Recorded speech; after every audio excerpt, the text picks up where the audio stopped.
Hi, I wanted to tell you a little bit about something that the Poplarville Lower Elementary School Health Council has been working on, and that is a PLE cardiac response plan. You know, we have all kinds of emergencies and emergency plans on campus, like tornado and earthquake and things like that. Things that thankfully we've not had to experience, but we're on the ready, even the SLD. But we did not have a formal cardiac emergency response plan. And it's really important because of all those plans, the ones that I know that most campuses have experienced is a cardiac emergency. I've been here for a good little while, and I know that the high school and the middle and the lower, since I've been here, have had cardiac emergencies. And so we want you to become familiar with the plan. There is a cardiac emergency response team that will respond to emergencies, but everybody needs to know some basics about our plan, okay? First of all, you'll need to know about our AED and where it's located. You also need to know that if you're in the presence of someone who has symptoms of cardiac arrest, there are some things that you need to do. Notify 911, call for the emergency response team, and you can even do hands-only CPR until someone can arrive there, and we'll give you some video demonstration of that a little later on. But first of all, I want you to know that we've received an AED grant that the Health Council wrote for, and we already have an AED that is located in the front of the building behind the principal and vice principal's office in the hallway. We used to have an AED in the nurse's office, but that is now obsolete and no longer functions. And so we're going to have a second one with our grant that will go in the end of the first grade hallway near the playground. So that puts our AEDs at good locations to reach anywhere on the campus. The second thing you need to know is that the response team is going to have a code that you can say over the radio. Just like they say SLD, if you're on the playground, if you're in the cafeteria, or even if you're in your classroom and you have someone with symptoms of cardiac arrest, you need to get your radio and say code AED and then the location.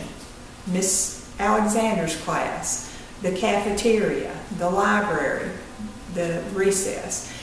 So code AED and the location, and then the response team will show up quickly. So another thing that you need to know, that if you hear that and you're in the hallway near an AED, you, even though you're not on the response team, can take the AED to the person as soon as possible, okay? So if you're nearby, you can grab the AED and bring it to the location. The next thing you need to know are the signs of a cardiac arrest. If someone is unconscious, they're not moving, they're not responding to you, we'll treat that as a cardiac arrest. If you've seen someone get injured where they were hit very hard in the chest by an object, okay, and they have now fell out on the ground, likely they're in a cardiac emergency, okay? But mainly if someone falls down, even if they have some breathing that may be irregular, they may not be breathing enough, they may be gasping for air, but if they're not responsive, that's a cardiac emergency and you call, okay? And so those are the things that I really wanted to tell you about. I'm going to show you our AED, and it's very self-explanatory. It speaks to you, and I'll show you the particulars of that in a moment. And also I have attached a video that is hands-only CPR. That means you do not have to do any of the breaths. You just need to use your hands and do chest compressions hard and fast until someone else can arrive and relieve you, because the quicker that starts, the better off the person is. Okay?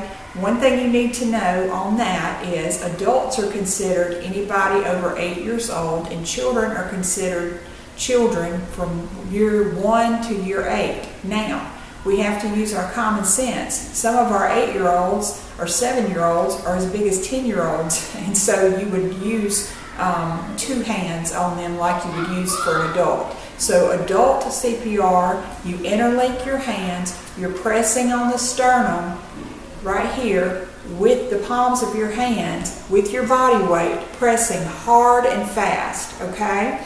If it's a child, if it's a small child, 1 to 8, and their body size is appropriate for their age, then you would use one hand on their sternum and press hard and fast, okay? Please let me know if you have any questions about our cardiac emergency plan. We'll be putting that online as well so you can look over it. Thanks a lot. Okay, located with the AED is a red bag. Inside the red bag are things that you may need to use. One thing is a razor. If you have some grown person that has a lot of body hair, you may need to shave that away before you put the pads on them. Another thing is a pair of gloves. If the person has been sick and things like that, you'll want to get your gloves out and put that on. Another thing to think about is if that person has a defibrillator, they will have a small bulge in the left side of their chest. Oftentimes, you do not want to put the pad over that bulge because it does not need to be sitting on top of the defibrillator or pacemaker. Another thing that you need to know too is underclothes that have wires in them.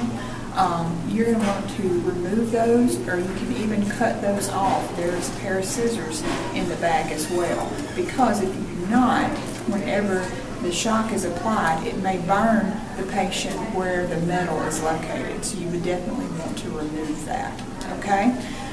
When you get the AED, you're going to turn it on from here. Okay? And the pads are located in the back. Has a little compartment in the back with the pads. These are adult pads. There are pediatric pads located inside the bag that comes with the AED. Okay? They plug in right here on the corner. You can take it out and put it in. In a case where you have a patient, you would turn this on and it will tell you to apply the pads. You'll rip this open. It will have 2 pads. It will show you on each pad where to place them. It looks like this.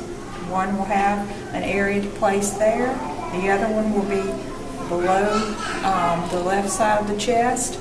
And so it's very self-explanatory. It walks you through that, okay? And that way it will be set up and ready to roll when the response team arrives. You can do that, and it will take you through it, and you will be a lot of help. When the time comes, we must be ready.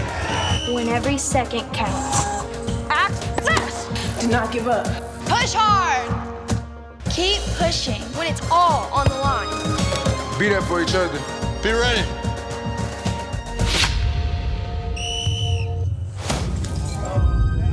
Call 911. Be ready. Be ready. Be ready. If you see a teen or adult suddenly collapse, it is important to act fast. Helping to save a life is easier than you might think. Just start hands-only CPR. The first step is to ask someone to call 911 and to get an AED, or call 911 yourself and put your phone on speaker mode so the operator can assist you. Then get directly over the victim. Put the heel of one hand in the center of the chest and put your other hand on top of the first. Then push hard and fast in the center of the chest until help arrives. It's important to push giving 100 to 120 compressions per minute, which is about the same tempo as the song Stayin' Alive, or the rate of music you're listening to right now. Let's hope you never have to use hands-only CPR. But know that CPR combined with using an AED provides the best chance of saving a life. If possible, use an AED every time you provide CPR. Again, if you see a teen or adult suddenly collapse, don't be afraid to start hands-only CPR. Remember, call 911 and ask someone to get an AED. Then push hard and fast in the center of the chest until the AED and help arrives. Your actions can help save a life.